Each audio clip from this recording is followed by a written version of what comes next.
متعدد خواتین سے پیغمبر علیہ السلام نے نکاح فرمائے، سب کی سب ازواج مطہرات اللہ کے حبیب صلی اللہ تعالی علیہ وسلم کے دل میں بستی تھی اور آپ کی محبوب تھی۔ اور محبوب ہونے کی وجہ یہ تھی کہ بہت سے وہ امور جو مردوں کے ذریعے امت تک منتقل نہیں کیے جا سکتے تھے، ان خواتین کے ذریعے جو پیغمبر علیہ السلام کی حرم بن کر، زوجہ بن کر آپ کے ساتھ زندگی گزار رہی تھی، اللہ نے ان خواتین کے ذریعے ان امور شریعت کو امت کے درمیان عام فرمایا۔ یعنی پیغمبر علیہ السلام کے دل میں اگر ازواج مطہرات کی محبت ہے تو اس محبت میں بھی یہ دینی پہلو پایا جاتا ہے کہ میری زندگی کے بہت سے ایسے گوشے، ایسے شعبے، ایسی تعلیمات جو مردوں کے ذریعے عام نہیں کی جا سکتی تھی، اللہ نے ان ازواج مطہرات کو مجھے دین کو عام کرنے کے ذریعے کے طور پر عطا فرمایا۔ ان کے ذریعے سے احکام شریعت کو منتشر کیا گیا، عام کیا گیا۔ بہت سے ایسے امور ہوتے ہیں کہ جن میں بے تکلفی کے ساتھ مردوں کے درمیان گفتگو نہیں کی جا سکتی، عورتیں ہی ان امور کو عورتوں کے درمیان عام کر سکتی تھی۔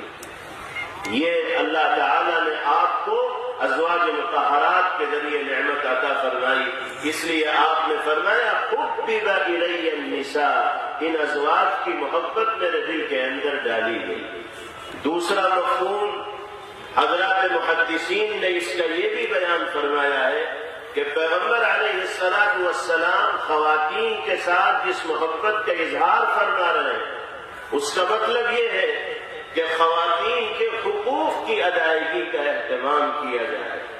ایک خاتون، ایک عورت سماج و معاشرے میں مختلف کردار ادا کرتی ہے۔ کبھی وہ ماں کا کردار پیش کر رہی ہوتی ہے، کبھی وہ بیوی کا کردار پیش کر رہی ہوتی ہے، کبھی وہ بیٹی کا کردار پیش کر رہی ہوتی ہے، کبھی وہ بہن کا کردار پیش کر رہی ہوتی ہے۔ عورتوں کے ساتھ محبت کا تقاضا یہ ہے کہ اگر ماں کی حیثیت سے کوئی خاتون ہمارے درمیان میں ہے تو ہم اس کے قدموں میں جنت کو تلاش کریں، اس کی خدمت کو اپنے لیے سعادت تصور کریں، اس کو راضی کر کے اپنے لیے جنت کا ٹکٹ یقینی بنائیں۔ یہ مطلب ہے عورتوں کے ساتھ محبت کا۔ اگر وہ عورت بیوی کی حیثیت سے ہماری شریک حیات اور رفیق زندگی بن کر زندگی گزار رہی ہے تو جس عزت و احترام اور مقام کی وہ بیوی مستحق ہے، اس کو ہماری طرف سے وہ عزت و احترام اور مقام ملنا چاہیے۔ اگر ہم بیوی کے ساتھ بدسلوکی کریں گے، بیجا دباؤ کا مظاہرہ کریں گے، ظلم و زیادتی کا نشانہ اپنے شریک زندگی کو اور رفیق حیات کو بنائیں گے تو ہم نبی پاک علیہ السلام کی ہدایات و تعلیمات پر عمل کرنے والے قرار نہیں دیے جائیں گے، بلکہ آپ کی تعلیمات سے اعراض کرنے والے قرار دیے جائیں گے۔ اگر بہن کی حیثیت سے عورت ہمارے ساتھ موجود ہے تو ہمیں اس کو وہ حق دینا ہے جس کی وہ مستحق ہے۔ باپ دنیا سے چلے گئے، جو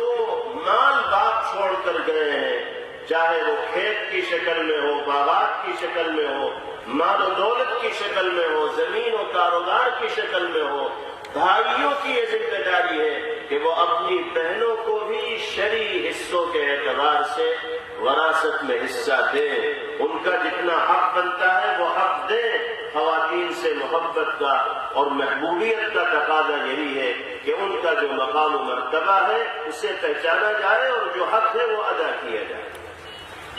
اللہ تعالی ہم سب کو ہر پہلو سے خواتین کے حقوق کو ادا کرنے کی توفیق نصیب فرمائے۔ تیسری اور آخری چیز آپ نے ارشاد فرمائی، وَجُعِلَتْ قُرَّةُ عَيْنِي فِي الصَّلَاةِ، میری آنکھوں کی ٹھنڈک نماز میں رکھی گئی ہے۔ آپ نے اس جملے کے ذریعے اپنے ماننے والوں کو یہ پیغام دے دیا کہ اگر اپنے دل کو قرار اور سکون دینا چاہتے ہو تو نمازوں کے پابند بن کر دنیا کے اندر زندگی گزارو۔ اگر گنڈے دار نمازیں یہ نمازیں گول کرو گے، یہ نمازوں کی ادائیگی میں غفلت و سستی اور لاپرواہی کا مظاہرہ کرو گے تو کبھی چین و سکون اور عافیت تمہاری زندگی میں نہیں آئے گا، بے چینی، اضطراب اور پریشانی کے شکار رہو گے، یہاں بھی پریشان رہو گے اور وہاں بھی پریشانی پیچھا نہیں چھوڑے گی۔ اللہ تعالی ہم سب کو نمازوں کی پابندی کی توفیق عطا فرمائے، اس مدرسے کو اللہ تعالی ہر طرح کی ترقیات سے مالا مال فرمائے، یہ حفاظ کرام جن کے سروں پر دستار آج باندھی گئی ہے اللہ ان کے علم میں، عمر میں خوب خوب برکت عطا فرمائے۔ آپ سب کی یہاں تشریف آوری کو بھی اللہ اپنی بارگاہ میں قبول فرمائے۔ وآخر دعوانا ان الحمد للہ رب العالمین۔